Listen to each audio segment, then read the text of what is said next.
did Chino and Gloria talk? Which style of language did they use? They sounded more formal than informal. What expressions did they use that suggest formality?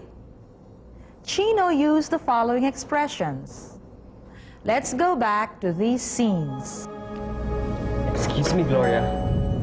Could I talk to you for a moment? I wonder if you could just lend me the... Thank you very much. Gloria, on the other hand, used the following expressions. It's all right, Chino. I can lend you the money. You're welcome, Chino. Were we correct in saying that they used formal language? Indeed, we were. What could have prompted Chino and Gloria to sound formal? Well, here are the following reasons. First, the nature of the situation. It was such an embarrassing situation that it had to call for some kind of formality. Second, Chino is a boy. It is more difficult for a boy to ask a favor of a girl than for a girl to ask a favor of another girl. Were Chino and Gloria correct in their interpretation? Yes, they were. Let's go back to the classroom and watch the second pair of students as they interpret their situation. This time let us call on Ivy and Lolito. Yes, sir. Are the two of you ready? Yes, Yes, sir. sir. Very good. Hi, Ivy. Hi, Nolito. Are you free this afternoon?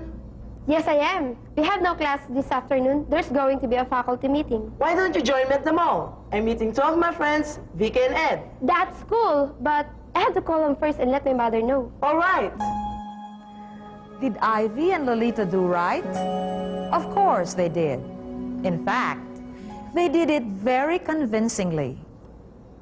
What expressions did Lolito and Ivy use that prompted them to sound informal? Let's look at these scenes again. Hi, Ivy. Why don't you join me at the mall? I'm meeting two of my friends. All right. On the other hand, Ivy used the following expressions. Hi, Ivy. Hi, Nolito. Vicky and Ed. That's cool. Lolito and Ivy were really very convincing, weren't they? But what prompted the two to use the informal way of putting across a meaning? Well, here are the reasons. First, obviously, Lolito and Ivy were very intimate friends.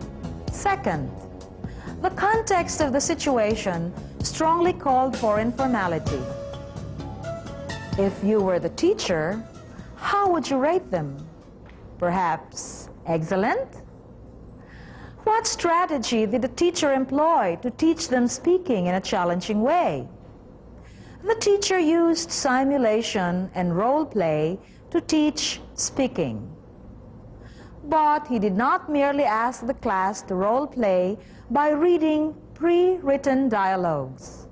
He made them create these dialogues on their own. Challenging a task for students to do. But what is simulation in the teaching of speaking? The idea of a simulation is to create the pretense of a real-life situation in the classroom. That is, the students simulate the real world. Thus, we can ask them to pretend that they are the officials of a certain school, the principal, the department head, or a teacher. Or we might ask them to organize themselves to be the officials of the country, the president, the vice president, a senator, or even the mayor of a certain town. What we are trying to do is to give our students a practice in real-world English. For simulation to work, it needs certain characteristics, and these are a reality function. This means the student must accept the function assigned to them. They must not think of themselves as language students, but as people in the simulation. 2. It also needs a simulated environment. This means that we ought not to take the students to a real airport or to Malacanang to take roles. And 3, a structure. This means that there must be substance or essential facts to be provided for. Is there a difference between simulation and role play? All role plays are simulations, but not all simulations are role plays.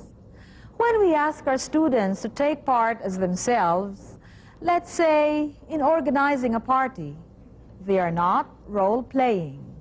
They are simulating a situation. They are responding to the activity as themselves and not as the celebrant or the party host or the parent of a debutante. However, even when students are not asked to play a role, they must still accept the reality of function. That is, they must still be themselves at an airport or at a disco pub or at the market, rather than students in the classroom. And this means that the students have to get engaged in simulated activities with vigor, enthusiasm, and conviction. Simulations and role plays do have certain advantages because students do not have to take responsibility for their own actions and words. It is the character they are playing that speaks, not themselves. In fact, these are the activities that make shy students talk a lot when playing roles. What is the role of the teacher in simulation activities? Well, you as the teacher have to take a back seat. You have to allow the students to speak their minds to the fullest. Refrain from participating or even from making suggestions, but do monitor in a very unobtrusive way. After the simulation has finished, you should conduct feedback with the students. Ask them whether they like the activity or not, whether the activity was successful or not, or why certain decisions were reached and not reached. Let's look at another classroom situation where the teacher uses simulation as a strategy in teaching speaking. Class, let me divide you into groups of 4. Arrange your chairs, please.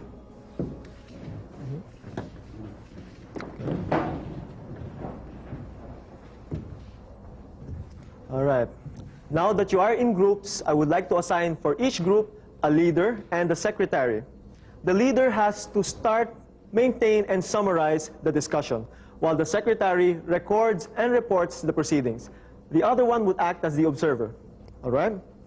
The first thing that I would like you to do is, for each group, I would like you to make a list of offenses or violations for which students or school children are punished.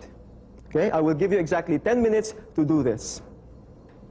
Are you ready? Yes, sir. Begin. Come on.